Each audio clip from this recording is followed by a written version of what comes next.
ሄሎ እየደወልኩልህ ነው። እንዴት ነህ? በመስመር ስልክ ነው የደወልኩልህ። እንግዲህ በጣም ብዙ ህዝብ እየተከታተለ ነው፣ በመላው ዓለም እየተከታተለ ነው። እንዴት ነው ወለጋ ክራሞታችሁ ምን ይመስል ነበር? እንዴት ነው የከረማችሁት? በጣም በሚያሰቅቅና በጣም በአሰቃቂ ሁኔታ ነበር የከረምነው። እጅግ የፌዴራል መንገድ እንግዲህ ከፌዴራል መንገድ ከነቀምት አንስቶ ቡሬ የሚወስደው ያው 6 ዓመት ነው ከተዘጋ። 6 ዓመቱ የ6 ዓመት ነው ከተዘጋ። አማራ ክልል ካሉት ገበያዎች መገናኘት አይችልም። 6 ዓመቱ ነው ከተዘጋ። ይሄ ህዝብ ያለው አማራጭ ምንድነው? እስከ ውጭ ድረስ ተነስቶ ከውጭ በኋላ በአውሮፕላን ነው የሚሄደው። ከዛ ውጭ በመንገድ ትራንስፖርት ከሄደ እጅግ አጋቶች ተሰማርተዋል። አጋቾች ናቸው ደግሞ ሌላ ስርቆት የሚፈጽሙበት፣ ሌላ እገታ፣ ሌላ ግድያ ነው የሚፈጽሙበት። እንደዛ ያለ ሁሉ ተቋቁሞ ነበረ። ነገር ግን 3-4 ጊዜ ሁሉ ይሄ ህዝብ ግድያውን መፈናቀሉን ሁሉ ችሎ ነበር የሚኖረው። ነገር ግን አሁን ግን በጣም በአሰቃቂ ሁኔታ እኔ ፕሮግራሙን ኔትወርክ ስለሌለ ብዙም ሰማዎች አሁን ግን በጣም ከ5-6 አይነት አደረጃጀት በላይ ያሉ ድርጅቶች ናቸው ይህን ህዝብ እያፈናቀሉት፣ እየገደሉት፣ እያሳደዱት ያሉ። ጋቸና ሴርና የሚባል አለ፣ ረቢ ዶላ፣ ሚኒሻ፣ ገዳ ኮማንዶ፣ ቄሮ፣ ይህ ሁሉ ነው ተሰማርቶ ይህን ህዝብ እየገደለ ያለ። የሚገርም ነገር መከላከያ ኃይል ከባድ መሳሪያ ይተኩሳል፣ ገዳ ኮማንዶ ይከትላል፣ ጋቸና ሴርና፣ ሚኒሻ ከዛ ክብሪትና ቤንዚን የያዘ ቄሮ ደግሞ ከኋላ ይከተላል ማለት ነው። እንደዛ ሆኖ ነው ይህ ህዝብ እያለቀ ያለ። በዚህ ሰሞን በጣም በአሰቃቂ ሁኔታ ካደረጉት ተንደቃ የምትባል ከተማ ሙሉ በሙሉ ወድማለች። ምስራቅ ወለጋ ጊዳ አያና ውስጥ ሻሸወር የምትባል ከተማ ሙሉ በሙሉ ወድማለች። መንደር 3 የሚባል ቦታ ሙሉ በሙሉ ትግሬና አማራ የሚኖርበት ሙሉ በሙሉ ወድሟል። መንደር 22 የሚባል ትግሬና አማራ የሚኖርበት ሙሉ በሙሉ ወድሟል። በዛ ላይ ቤተክርስቲያናት ማርያም ቤተክርስቲያን እንደዚህ ሙሉ በሙሉ ወድማለች። ዘመዴ በጣም ያሳዝናል። ይሄ ህዝብ መውጫ መግቢያ የለውም። የሚገርም ነገር እናት ልጇን ይዛ አይደለም የተሰደደችው፣ በየጫካው ነው ይሄ ህዝብ ያለ።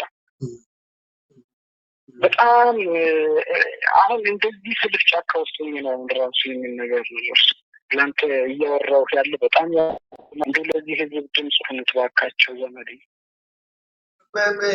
ምንድን ነው እሺ መከላከያዎች ውስጥ ምንድን ነው የሚሉት? ምንድን ነው የሚፈልጉት መከላከያዎቹ?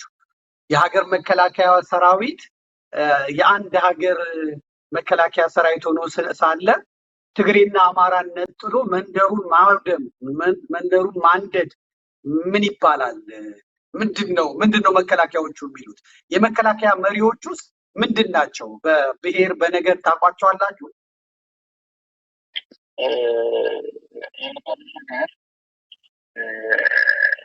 በጣም ቅስማችን የነከተው ይህን ሀገር እጅግ በጣም እንድንጠላው ካደረገን መካከል አንዱ እሱ ነው።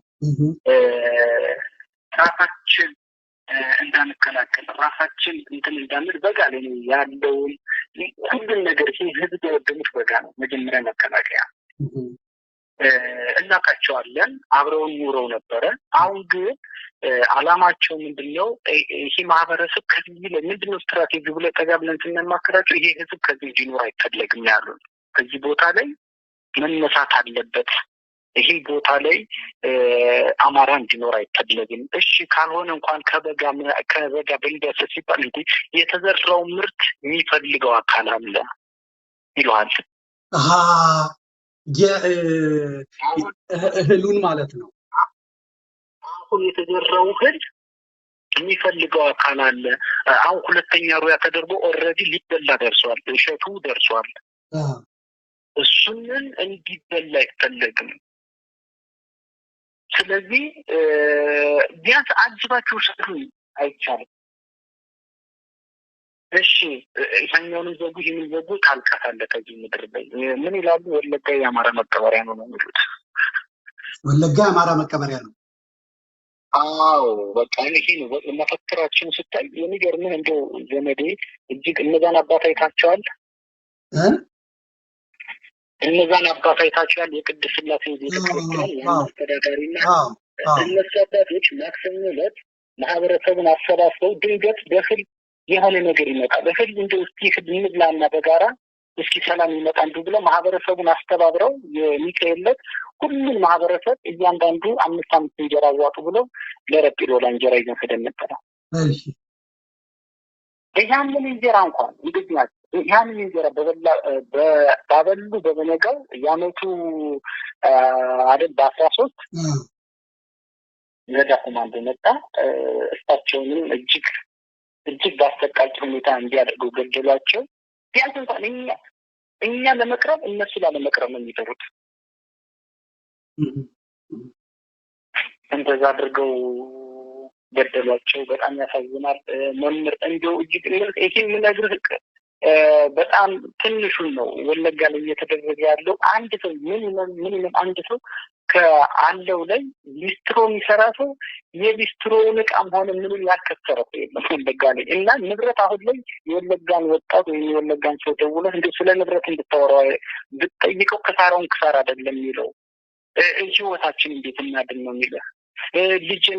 ልጅ የማገኝበት ቀን፣ ወንድሜ ሚስት የማገኝበት ቀን ነው የሚልህ። የሚገናኙበት ቀን ማህበረሰቡ ሁሉ በጫካ በወንዝ ነው ያለ። ቀሪ መድኃኒት የለም። በበሽታም እየተገደለ ያለ ደግሞ ቀሪ ደግሞ አሁን። ስለዚህ አሁን መውጣትም አይቻልም። ከዛ በቃ መቀበር ነው ያለበት። መቃጠል፣ መገደል፣ መጨፍጨፍ ነው ያለበት። እንደሱ ነው የሚሉት። ታዲያ ምኑን ነው ለህዝቡ የቆመው? መከላከያው ለምንድን ነው ምኑን ነው ለህዝቡ የቆመው? የአንድን ሀገር ህዝብ የሚጠብቅ ሆኖ ሳለ አሁን እኮ ለመናገርም ለማውራትም የሚመች ነገር አይደለም። ሀሳብ እንኳን አስተያየት ለመስጠትም የሚመች ነገር አይደለም። ከአቅም በላይ የሆነ ነው። ትምህርት ቤቶችም ምኖች ከተዘጉ ቆይተዋል አይደል? 6 ዓመት ላይ ምንም የመንግስት አገልግሎት የሚባል ነገር እኮ የለም። ምስራቅ ወለጋ በተለይ ይታየና ወረዳ ውስጥ ምንም አገልግሎት የለም። ምንም በቃ ህዝቡ ወረዳዎቹ ምኖቹ በአጠቃላይ ሲታዩ አማራዎቹ ቁጥራቸው ምን ያህል ይሆናል? ስንት ሚሊዮን ይሆናል? በጌታ በጣም ብዙ ነው። በጣም ብዙ ነው። እስከ 6-7 ሚሊዮን ያሉ ሰዎች አሉ። በጣም ብዙ ነው። መስመሩ የተዘጋበት ምክንያት ምን መሰለህ? ይሄ ማህበረሰብ በጣም ብዙ ነው። በብዙዎች ደግሞ አሁንም ሌላ ቦታ ነው ያለ። ይሄ ማህበረሰብ ነገ ፊቱ ተደራጅቶ ይመለሳል የሚል ስጋት ስላላቸው ይመስለኛል። በሰላምም እንውጣ በቃ ወደ ሌላ ክልል ውሰዱን ስትሏቸው ነው በሰላም ከወጣ ተደራጅቶ መጥቶ ይበቀለናል ነው። ስለዚህ እዚሁ መቀበር አለበት ነው።